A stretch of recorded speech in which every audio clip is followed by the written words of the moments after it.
देश को कोरोना की दूसरी लहर ने अपनी गिरफ्त में ले लिया है। इसके चलते तमाम राज्यों में नाइट कर्फ्यू और वीकेंड लॉकडाउन लगाए गए हैं। इन कदमों से आर्थिक गतिविधियों पर असर पड़ना तय है। इससे इकोनॉमी की रिकवरी में भी कमी की आशंका बढ़ गई है। नीति आयोग के वाइस चेयरमैन राजीव कुमार ने माना कि मौजूदा हालात काफी मुश्किल हैं। उन्होंने आशंका जताई कि इससे कंज्यूमर और इन्वेस्टर दोनों के सेंटीमेंट बिगड़ेंगे और देश को इसके लिए तैयार रहने की जरूरत है।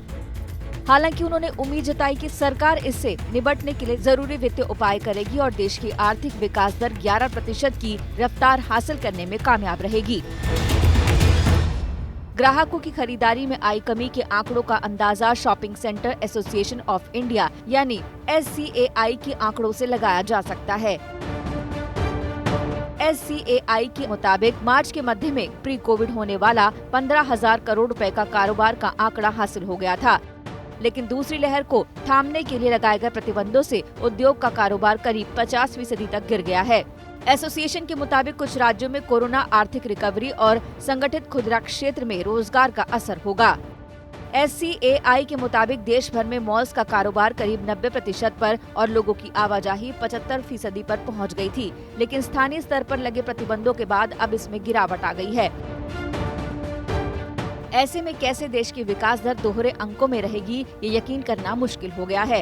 हालांकि वैक्सीन पर नीति आयोग लगातार भरोसा जता रहा है और इसके मेंबर VK पॉल कह चुके हैं कि अब विदेशी वैक्सीन की मंजूरी की प्रक्रिया को तेज किया जाएगा।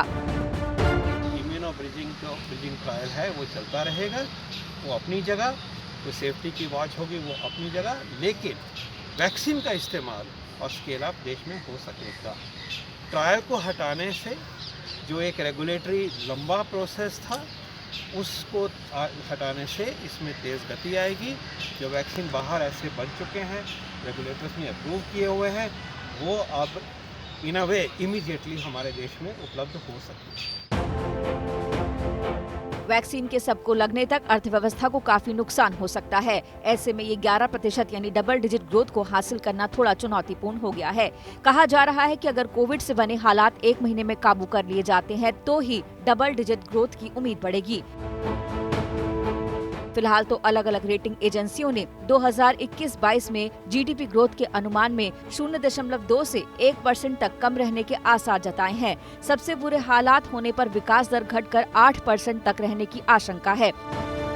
अलग अलग एजेंसियों ने अनुमान में जो गिरावट की, अगर उस पर नजर डालें तो HDFC बैंक ने 2021-22 की विकास दर का अनुमान 1% घटा दिया है।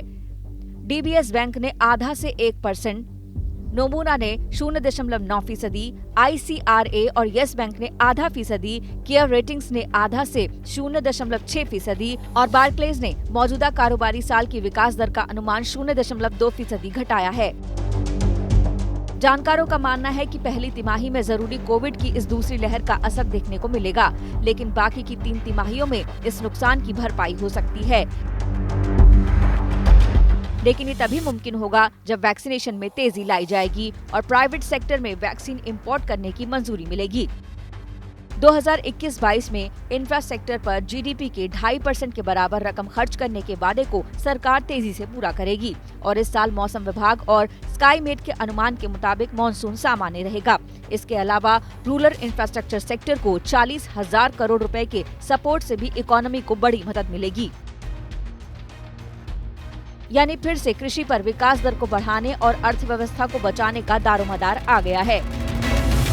अगर सरकार वैक्सीनेशन में तेजी लाए और प्राइवेट प्लेयर्स को भी वैक्सीन इंपोर्ट करके, जैसे बाकी वैक्सीन्स का है कि इंपोर्ट करके बाकी लोग भी मार्केट में वैक्सीन लगाना शुरू कर सकें, तो तेज़ी से जब वैक्सीन लगेगी तो जल्दी से इस महामारी पर काबू पाया जाएगा और पहली तिमाही जो हमारी इफ़ेक्ट होने वाली है, इसका घाटा हम बाकी जो 3 तिमाही हैं उनमें पूरा कर सकते हैं, क्योंकि मौसम विभाग ने पहले ही कहा है कि मानसून इस साल सामान्य रहने की उम्मीद है। इस बार का जो लॉकडाउन हो उसमें गवर्नमेंट कुछ चीज़ों का ध्यान रखे ताकि इंडस्ट्री को कम से कम नुकसान हो। जैसे गवर्नमेंट आज के समय के अंदर PLI स्कीम लेके आई है या इंफ्रास्ट्रक्चर के ऊपर काफ़ी ज़्यादा पैसा खर्च करने की गवर्नमेंट बात कर रही है, तो इस तरह की स्कीम्स को तेज़ी से आगे बढ़ाया जा सके ताकि अगर लॉकडाउन लगता भी है तो उसका कम से कम इफेक्ट इंडस्ट्री के ऊपर आए। इसके अलावा मैं ये भी कहना चाहूँगा कि लॉकडाउन सिर्फ सोल्यूशन नहीं है। लॉकडाउन के अलावा हमें वैक्सीनेशन के ऊपर भी पूरा ध्यान देने की ज़रूरत है। वैक्सीनेशन हम इंपोर्ट कर सकते हैं।